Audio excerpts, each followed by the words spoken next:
Hi, in this lecture, I want to talk a little bit about spatial analysis, and we'll have part one with talking about, for this week, we'll talk about vector data, and we'll have a similar lecture on raster data. So just to review, we've discussed vector and raster data models, ways of representing reality. How do we represent the real world in some type of a computer-based format? How do we represent spatial information? So we have real life here, the real world, and one way is the vector model, where we take features and represent them as geometry, points, lines, polygons. And each of those features, each point, each line, each polygon, in sort of the simplest form, has a database record that is the information system component to it. And it can be a complex database record with a lot of different attribute information. The raster model, on the other hand, is where we, for our whole area of analysis, is covered by a grid of cells. And the way that the raster format works is that each cell has a number. The range of numbers depends on the how many bits and bytes as we've discussed. So it could be integer numbers, it could be floating point numbers, depending on the data that you want to represent, and depending on the way the type of numbers that are is it a 8-bit integer, is it a 16-bit floating point number, etc. But the deal is that they're tied to numbers, and if they're simple things like integer numbers, then they can also attach to a lookup table, where here the number ones could mean agriculture, and the number twos could mean water, and or twos could be a stream, threes could be a lake, fours could be forest, and fives could be urban. So there could be an additional lookup table that ties each of these numbers to additional attributes.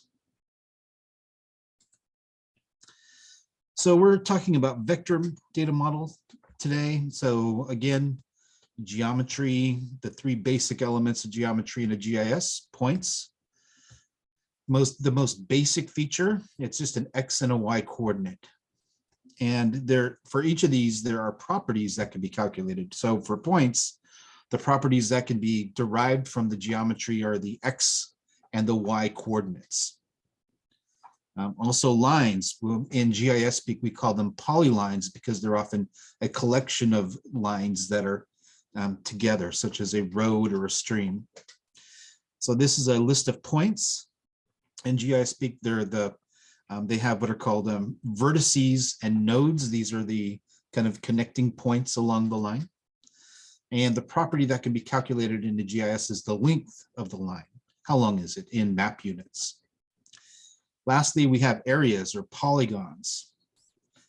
And these are lines. So we have points turned into lines, and then lines can be connected to enclosed polygons.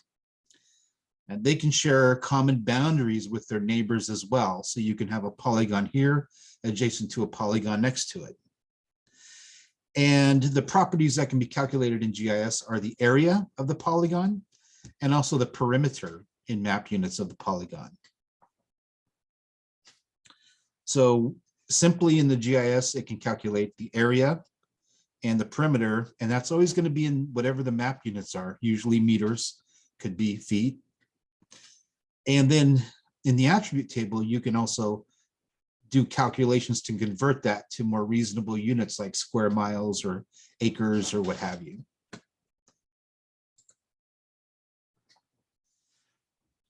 Okay, when we're talking about analysis of data, what we're talking about is tools that manipulate the vector data to help you understand spatial relationships. So we've talked about spatial questions and the kind of the thought flow of trying to answer those questions. And oftentimes what that requires is not just having the data, but manipulating the data, combining the data in some way that lets you enhance one data set with another. And there is sort of, we'll talk about buffering first. Buffering is kind of its own thing. that's where you extend the boundaries of features, create a buffer, so to speak. It's kind of a simple concept, but we'll talk a little about that. And the more complex one is overlay operations. And overlay operations are where you combine multiple vector features to create a new feature that has some aspects of the two things you've combined, two or more in some cases. So let's talk about buffering. This is about extending features out to a fixed distance, the buffer. So simply put, let's say you have a set of points. These are the points. And you want to create if you want to create a new polygon layer that is a buffer of those points, then you could do so. This is a 10-meter buffer around the center of these buildings, represented as a point. So here we have a set of buildings. We've calculated their centroid, which is the center point of those buildings. Here we've created a 10-meter buffer around those points. Here's a 20-meter buffer. And one thing to point out, when you see how they're kind of overlapping each other here now, you could leave them that way where the buffers overlap each other, or you have an option of what's called a dissolve option, where once they smudge into each other, they can dissolve into one another. So here, this is one polygon that is created from the buffer of 4 points. So since it's overlapping, it creates one big polygon rather than 4 individual overlapping polygons. Here's a 30-meter buffer, and now a whole bunch of them are kind of smushed together here. And you can combine these together. You can have 10, 20, multiple rings of buffers. So here's a closer view of how that works with a kind of a color scale of distance from 1 to 30 meters. You have a point. And if you had say a 10-meter buffer, it'd go to about there, 20-meter to about there. This is a 30-meter buffer. If they dissolve, they can kind of, dissolve into one another.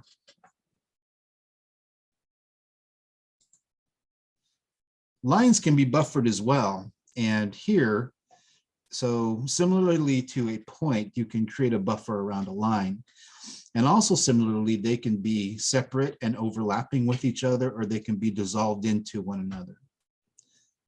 All right, so here's a 10-meter buffer, 20-meter buffer, 30-meter buffer.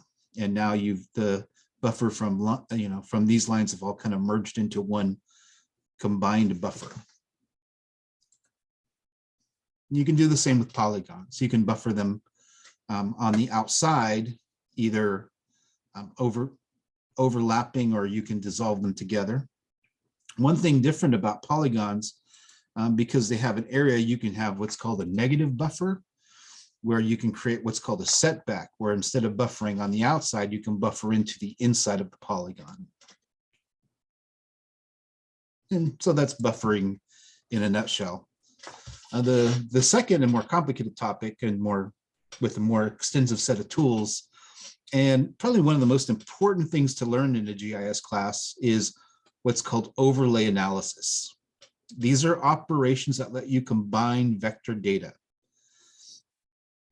We can kind of lump them into there's kind of the 3 major ones, but there's also a couple of other things you can do. You can combine point or line data with polygons. And really what you're doing is you're taking, in a nutshell, what you're doing is you're taking 2 different data sets.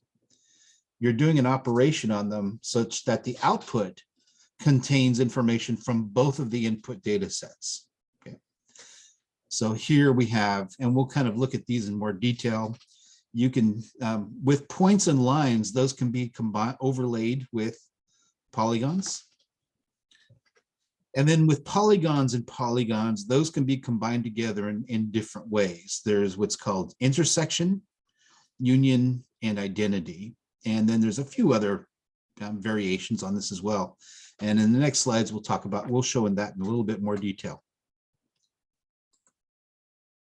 Okay, point or line and polygon operations. So here you have a set of points. with numbers. Here you have a polygon layer with an A polygon and a B polygon. These are these are very simple to illustrate the point.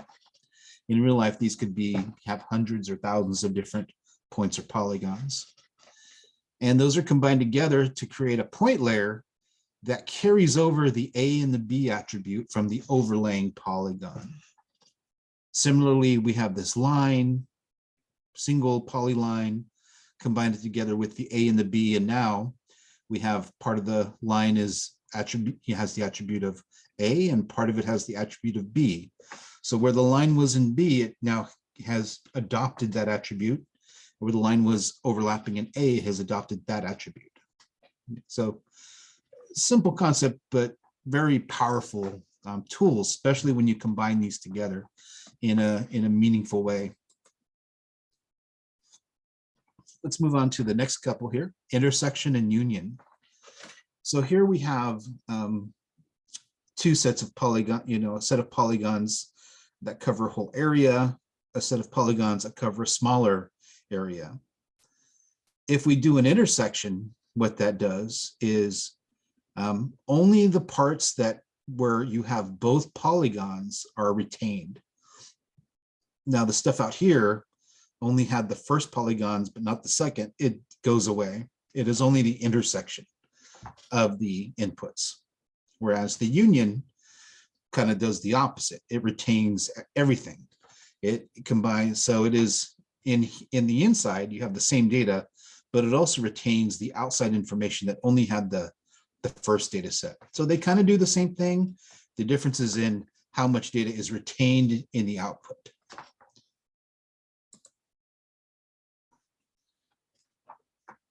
Here is a different variation on it. You can have what's called a symmetrical difference, where you have two different, some partially overlapping polygons, but what you get in the output is this is kind of really the opposite of intersect. What you get is only the stuff that does not intersect. The stuff that intersects goes away, and only the stuff that does not intersect is retained. A little less common. And then lastly, you have identity. And identity is somewhat similar to the others. You have, input polygon, you have the identity layer, and only the part that overlaps will, that the identity layer is added to that.